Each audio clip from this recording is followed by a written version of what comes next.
दोस्तों, आज मैं आपको गरीब का मटर पुलाव कहानी सुना रही हूँ। अरे, अब की बार क्या लगाओगे? कुछ सोचा है? हाँ, सोच तो रहा हूँ कि मटर लगा दूँ। पिछले साल याद है ना, जब मटर लगाई थी तब क्या हुआ था? अरे हाँ हाँ, अच्छी तरह से याद है। तब मटर में कीड़ा लग गया था तो सारी मटर खराब हो गई थी।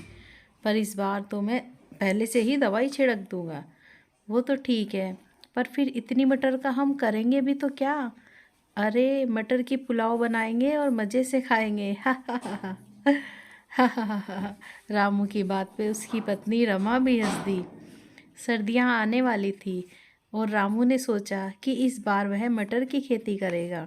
उसने खेत को मटर के लिए तैयार कर दिया और फिर उसमें मटर लगा दी। कुछ महीने बाद मटर उग आई। रामू अपनी हरी भरी मटर की फसल देखकर बड़ा खुश हो रहा था। एक दिन, रमा ओ रमा, ज़रा चलो तो मेरे साथ, मैं तुम्हें कुछ दिखाना चाहता हूँ।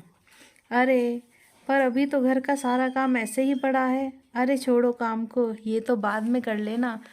तुम अभी चलो मेरे साथ। फिर वो रमा को अपने खेतों पर ले गया। खेत में देखकर फसल रमा भी बड़ी खुश हुई। पूरे खेत में हरी हरी मटर ही दिखाई दे रही थी। रामू, देखा रमा, कितनी अच्छी फसल हुई है इस बार।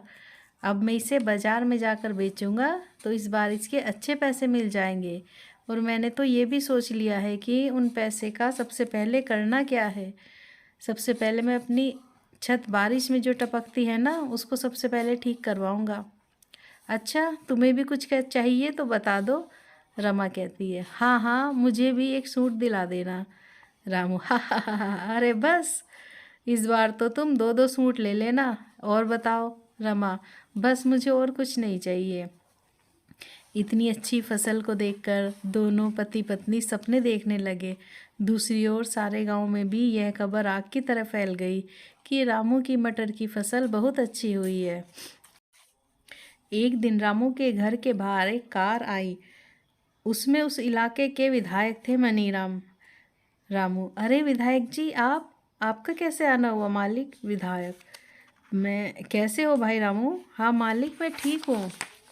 विधायक कहते हैं, अरे मैंने सुना है कि तुम्हारी मटर की फसल इस बार बहुत बढ़िया हुई है। रामू, हाँ जी साहब, हाँ, बस ईश्वर का आशीर्वाद है। विधायक, आगे क्या सोचा है? किसे बेचोगे अपनी मटर? रामू, साहब, जहाँ मुझे अच्छे दाम मिलेंगे मैं वहीं पर बेच दूंगा। वैसे अभी तो मैंने कुछ सोचा ही नहीं। विधायक कहते हैं, अरे भाई रामू, हम खरीदेंगे तुम्हारी सारी मटर, हमको दे दो। 10 रुपये दोगे तुम्हें 1 किलो मटर के। रामू, पर विधायक जी, शहर के रेट तो 20 से 25 रुपये किलो चल रहे हैं। विधायक कहता है, अरे रामू, ये मटर है, गेहूं या चावल नहीं जो तुम इन्हें स्टोर करके कई महीने तक चला लोगे। 2-4 दिन बाद ही ये सूखने लगेगी और मेरे पास रखने के लिए तो बहुत सारी जगह है। मैं सारी मटर खरीद सकता हूँ, देख लो तुम अभी। रामू, जी विधायक जी, मैं आपको सोचकर कल बता दूंगा। फिर विधायक वहाँ से चला जाता है और रामू सोच में पड़ जाता है। रामू, अरे रमा, अब मैं क्या करूँ? कुछ भी समझ नहीं आ रहा है।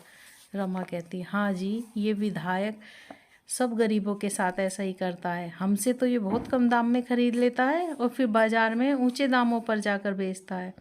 आप ज़रा कुछ और लोगों से भी बात करके देख लो। रामू कहता है, अरे रमा, ये सब इतना आसान नहीं है। इस विधायक से सब डरते हैं, इसके आगे कोई नहीं बोल सकता। इसकी मर्जी के बिना हमसे कोई मटर नहीं खरीदेगा और अगर जल्दी मटर ना बेची तो वो सूख के ख़राब हो जाएगी, फिर तो इन पैसों से भी जाएंगे। रमा, अच्छा फिर क्या करोगे जी? रामू, अरे अब तो उस विधायक को ही बेचनी होगी सारी मटर, उसकी नज़र जो हमारी फसल पे है। अच्छा, अब मुझे बहुत ज़ोरों की भूख लगी है, क्या बनाया है तुमने खाने में? रमा, वही मटर पुलाव। अरे वाह, तो फिर जल्दी से ले आओ। रामू ने पिछली फसल धान की लगाई थी तो वो भी बहुत अच्छी हुई थी। उसी के चावल उसके घर में रखे हुए थे और इस बार मटर, तो वो ज़्यादा मटर पुलाव ही बनाती थी। और मटर पुलाव तो रामू के फेवरेट भी थे। जब वो दोनों खाना खा रहे थे तभी बाहर से कुछ शोर आया। वो दोनों जल्दी से बाहर गए तो देखा कि पूरे गांव में आग लग गई है। लोग बचने के लिए इधर से उधर भाग रहे थे। रामू के घर के अलावा सारे गांव के घर जल गए थे। उसका घर भी इसलिए बच गया था क्योंकि उसका घर गांव से बाहर था और घरों से दूर और उसके खेत के पास। रामू भी लोगों को बचाने के लिए भागा। कुछ घंटों की मुशक्कत के बाद आग तो बुझ गई, पर सबके घर जल गए थे और उनमें रखा सारा सामान और राशन भी। रामू: भाई हिम्मत रखो, मिलकर हम कोई समाधान जरूर निकाल लेंगे। एक आदमी कहता है, भाई मुझको लगता है कि हमें अपने विधायक जी से मदद मांगनी चाहिए। दूसरा आदमी कहता है, हाँ हाँ हाँ, चलो विधायक के पास चलते हैं। तब सारे गांव के लोग विधायक के घर गए और अपनी समस्याएं उन्हें बताई, पर उस विधायक ने तो उल्टा उन्हें भगा दिया। अरे चलो भागो यहाँ से, इसमें मैं क्या कर सकता हूँ, ये सब तुम्हारा ही काम है, काम बिगाड़ो तुम और भरपाई करें हम, यानी कि सरकार, चलो भागो यहाँ से। सारे गांव वालों को उस विधायक पर बड़ा गुस्सा आ रहा था, पर वो उसका कर ही क्या सकते थे। वो सभी वहाँ से चले गए, पर तभी विधायक ने रामू को बुलाया। अरे रामू सुनो, इधर आओ, तुम इनके चक्कर में मत पड़ो। अच्छा ये बताओ, तुम्हारी मटर की फसल तो नहीं जली? रामू: नहीं मालिक, मेरी फसल तो ठीक है। विधायक: अच्छा तो जल्दी से ही सौदा कर लो। ऐसा करो, चलो तुम 10 की बजाय 12 रुपये ले लेना और कल ही सारी मटर मेरे यहाँ पहुँचा देना, समझे?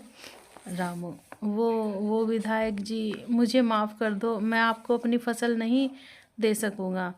विधायक: अरे कैसी बेवकूफ़ी जैसी बातें कर रहा है, तू क्या करेगा इतनी सारी मटर का? अगर कहीं और सौदा किया तो वो मैं होने नहीं दूंगा।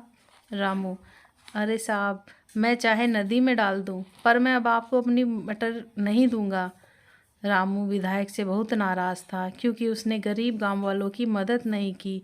जब रामू घर वापस जा रहा था तो रास्ते में उसे कई बच्चे भूख के मारे रोते दिखाई दिए। उसने घर आकर रमा से कहा, रमा हमारे पास कितने चावल बचे हैं? हाँ जी, चावल तो काफ़ी हैं। रामू: अच्छा तो हमारे पास मटर भी काफ़ी है। तुम ऐसा करो, गांव की महिलाओं को साथ लगा लो, चावल साफ करो, मटर छिलवाओ। मैं कुछ आदमियों के साथ मिलकर एक बड़ा सा चूल्हा बनाता हूँ। मैं अपने गांव के किसी भी आदमी और बच्चों को भूखा नहीं देख सकता। जब तक मेरे से होगा मैं उन्हें खाना खिलाऊंगा। रमा: मगर फिर हम, अरे हम और कुछ हम बाद में देख लेंगे।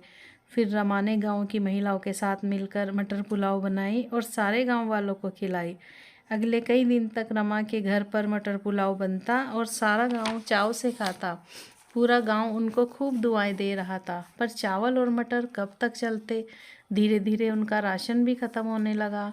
अब वे दोनों सोच रहे थे कि आगे अब कैसे होगा।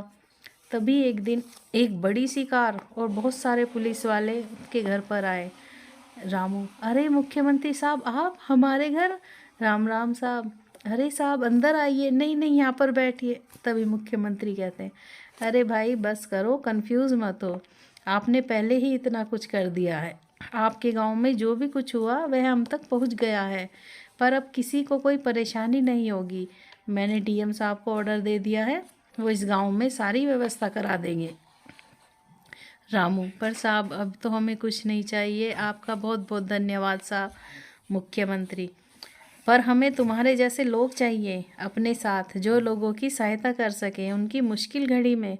तुम्हारे विधायक को हमने हटा दिया है, उनकी सारी बातें हमें पता चल गई, तो इस बार मैं तुम्हें टिकट देना चाहता हूँ ताकि तुम इस गांव का विकास कर सको। मुख्यमंत्री की बात सुनकर सारे गांव वाले उनकी जय के नारे लगाने लगे। अब सब बहुत खुश थे। दोस्तों, अगर आपको ये कहानी पसंद आई हो तो like, share, comment and subscribe ज़रूर करें। Thanks for watching.